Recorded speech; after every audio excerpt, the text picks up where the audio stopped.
But all right, so I mean, this is the Primrose Garment Factory, another brainchild of yours. Yes. Just give us a background to. Well, the Primo sewing establishment started in 2016. Quite a lot of investment, as you can see, was done. We have about 18 machines in here. The purpose of the Primo sewing establishment was really to create jobs for Buxtonians. And so far, we have most of our employees are Buxtonians. They're here, they're working, they're drawing a salary. It may not be a substantial salary, but they're drawing a salary and they're making a living out of it. And we are able to do sewing work that is recognized, especially by the security companies and by schools. This year, because of the pandemic, we have not been able to sell a lot of school uniforms, and because of that, we have a large inventory of school uniforms. That means that a lot of our monies are tied up in inventory. But hopefully things will move. We're getting not as many security contracts as before. That could be because of the pandemic also, and because of the economic situation. But I hope that with some research and with some diligent marketing, I'll be able to get more jobs for the girls that are working here, and that we'll be able to bring in a larger income so that we can pay them a larger salary at the end of the week.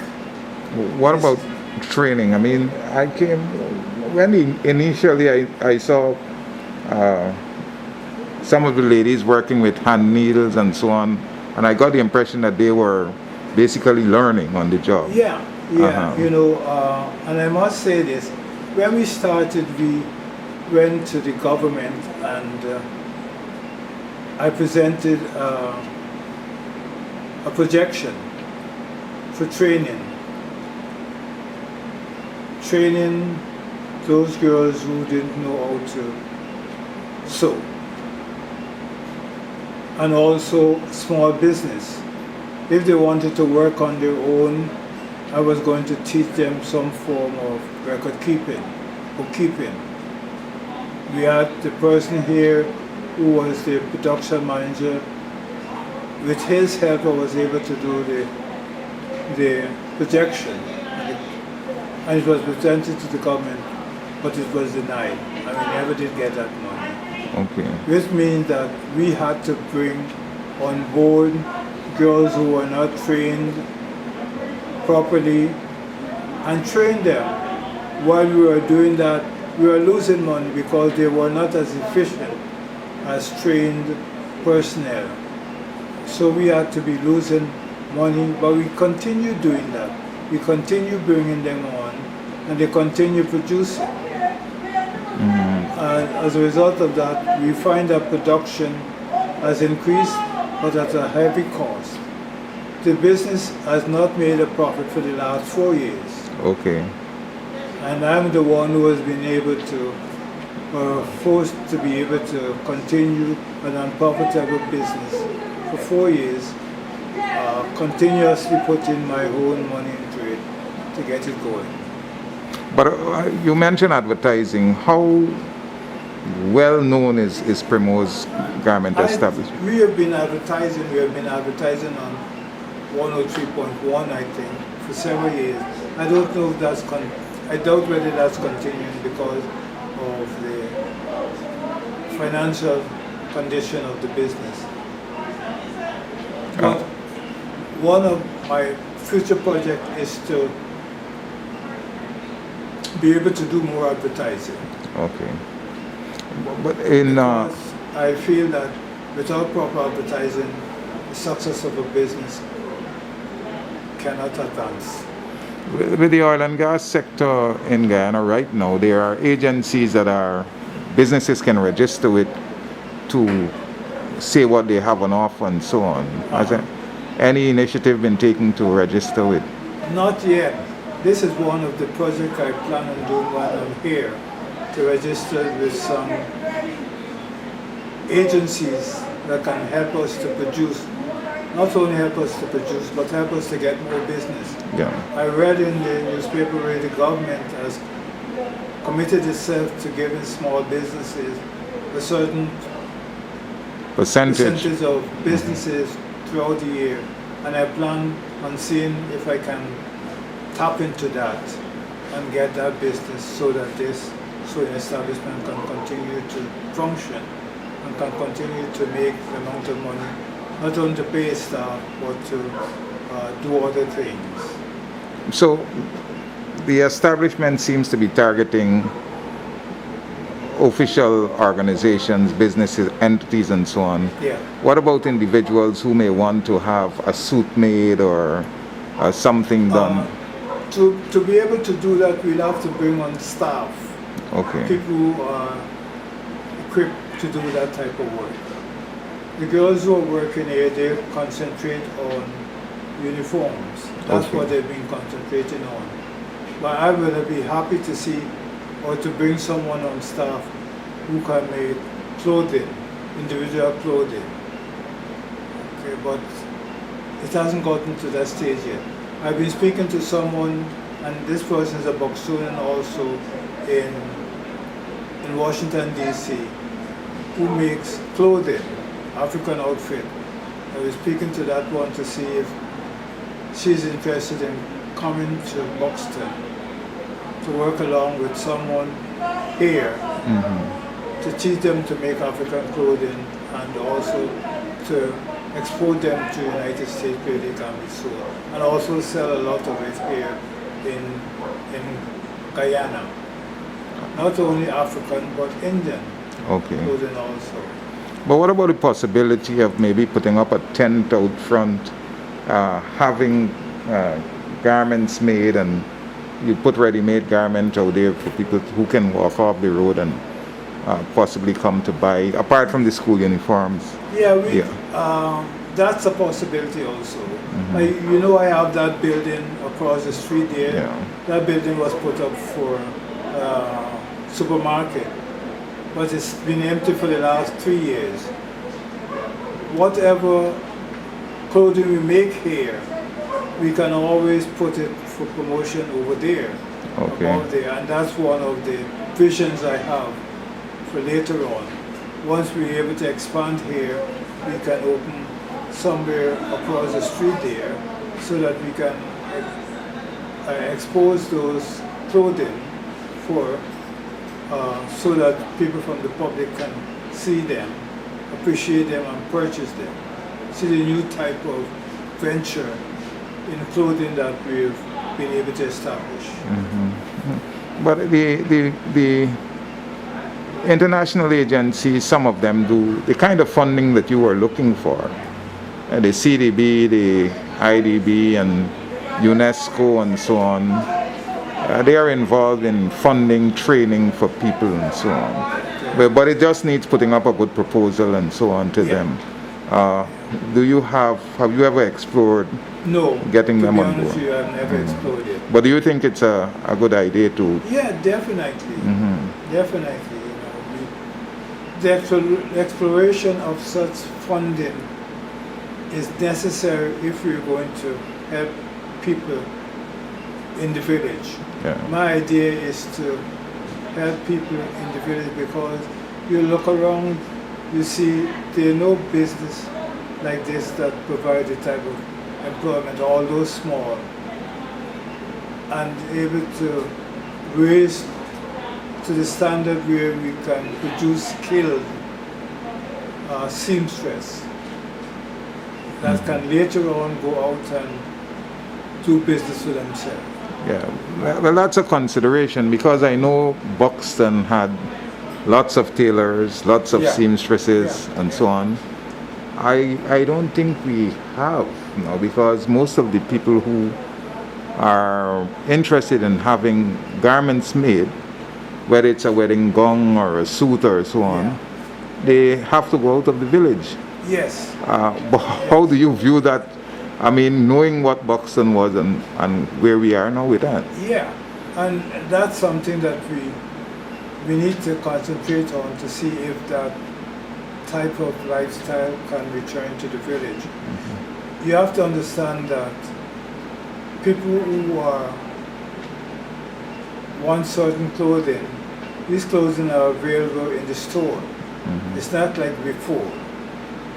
And we have stores that are doing marketing. It's easier for these people to go one day, go to the store, see what they want, and purchase it off the rack. Many of them are able to do that. And not only in this country, but the United States, where we have grown up. And I'm sure in many other countries, people are able to do this. So, to be able to make a form of clothing that can be made just for the use of a special person or the use of a special group of persons, you will have to be able to make that garment in a different way. Okay. For instance, you have a lot of occasions that are occurring here. MASH is coming up, I think. Yeah. People wear different uniforms. You know, you can take an order from them. They can come here, have the order refilled or filled, rather than going to the store and have those uniforms bought off the rack.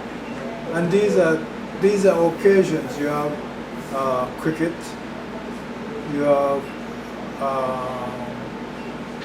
a lot of the folks are now having all white parties and you know, like these kinds of things. Yeah. So. And these are things that can be done on a regular basis. So they just have to come and, you know, place the order in advance and say, well, we need so many white. Ensure that we have people and staff who are qualified enough to make that sort of garment. Okay. Well, I'm hopeful that, you know, because the establishment, you said you have been bearing the burden of keeping it alive. I'm hopeful that once the news gets out that agencies that are requesting uniforms and so on will come on board. I see you have a lot of school, you said all these are school uniforms. School uniforms, yeah. School uniforms you have in there too. Okay. School uniforms, yeah. And these are for both primary, secondary, and... Primary, secondary. We have quite a lot of inventory, and these are really for... security services. Security services, yeah. Okay. Yeah. Well, I wish you all success in the business, and I hope that it really does take off to the level that can really... Yeah. Because business is for profit, eh? Yeah. Okay. So you are your role here is? The manager acting. Okay. And the name is? Jasmine Miller. Jasmine Miller. Miller. Okay. All right. So what prospects do you see for the business? I mean, George has said that it's been basically struggling to stay alive. Well, how do you see it in the future?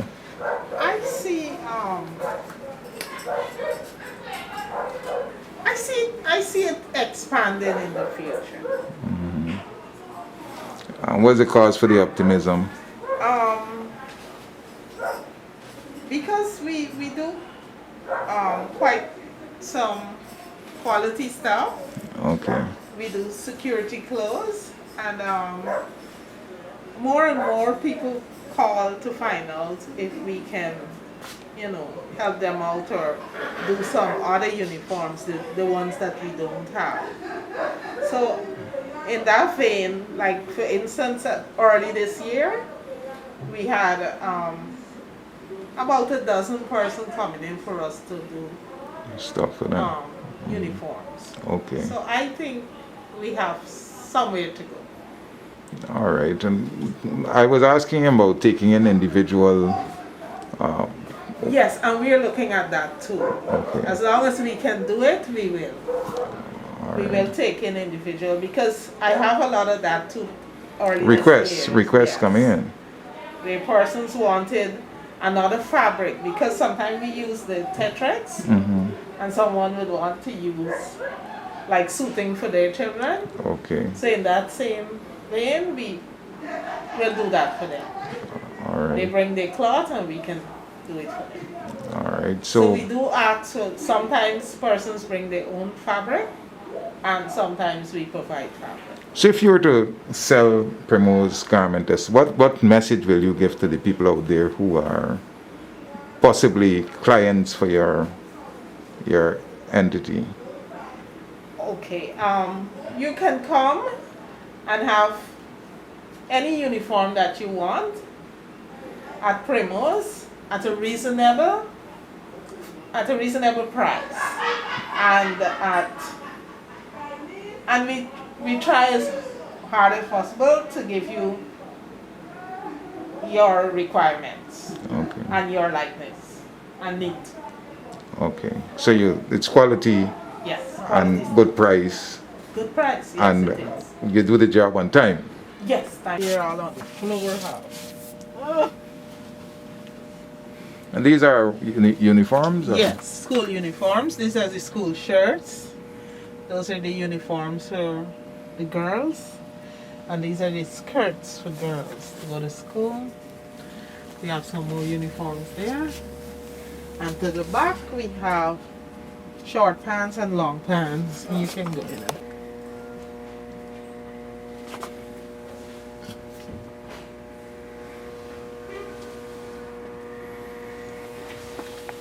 I don't know.